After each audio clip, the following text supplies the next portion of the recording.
Commission, collection, corruption.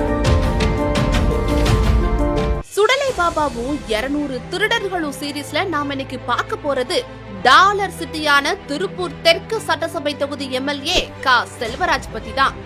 மாயமில்ல மந்திரமில்ல, எனக்கு எதிரா செயல்படுற எல்லாருமே காணாம போயிடணும்னு செய்வின பில்லி சூனிய வச்சு குரலி வித்த காட்டுறதுல செல்வராஜ் ரொம்பவே அத்துப்படி. அப்படித்தான் திருப்பூர் மேயர் தினேஷுக்கு எதிரா மாந்திரிகம் செஞ்சதா ஒரு வீடியோ வெளியாகி திருப்பூரையே திகிலடைய வச்சுச்சு.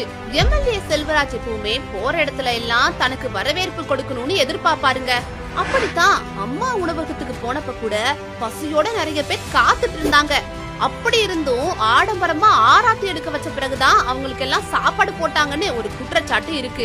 திருப்பூர் தெற்கு தொகுதியில கொலை, கொள்ளை, பாலியல் வன்கொடுமை சம்பவங்களுக்கு பஞ்சமே இல்ல. பள்ளிக்கூடத்துக்கு போன பிள்ளைங்க பத்திரமா வீட்டுக்கு வருவாங்களான்னு பெத்தவங்க எல்லாம் வயிற்றுல நெருப்பு கட்டிட்டு காத்திருப்பாங்க. ஏன்னா திமுக எம்எல்ஏ செல்வராஜ் தொகுதியில அவ்வளோ சம்பவம் நடந்திருக்கு. சரியான சாலை வசதி இல்ல, போற பாதை எல்லாமே குண்டும் குழியுமா, வாகன ஓட்டிகள் டெய்லியும் உயிரை கையில பிடிச்சிட்டு தான் போக வேண்டி இருக்கு. திருப்பூர்ல திருமண பக்கம் எல்லாம் குப்பைமேடுதான். மலை போல குவிஞ்சிருக்கிற குப்பைய பார்த்து மேயருக்கு எதிரா ஸ்டண்ட் அடிச்சு தர்ணா எல்லாம் செஞ்சாரு செல்வராஜ். ஆனாலும் தொகுதி மக்களோ தேர்தல் வர போறதால நீங்க காட்டுற குரலி வித்த செல்லுபடியாகாதுன்னு கிண்டல் அடிக்க ஆரம்பிச்சிட்டாங்க. தொகுதியில போதை சாக்லேட் விற்பனை ரொம்பவே அதிகமா இருக்கு. போதை சாக்லேட் விற்பனையை தடுக்க எந்த நடவடிக்கையுமே எடுக்கலன்னு தொகுதி மக்கள் குற்றச்சாட்டை முன்வைக்கிறாங்க.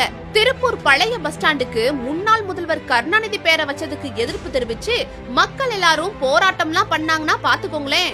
கொடி காத்த குமரன் பேரை வைக்காம கருணாநிதி பேரை வச்சது ஏன்னு கேட்டாங்க தொகுதி மக்கள்.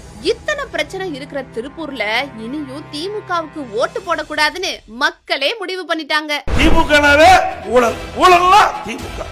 இந்தியாவிலேயே ஊழலுக்காக கிடைக்கப்பட்ட ஒரே அரசாங்கம் திமுக அரசாங்கம்.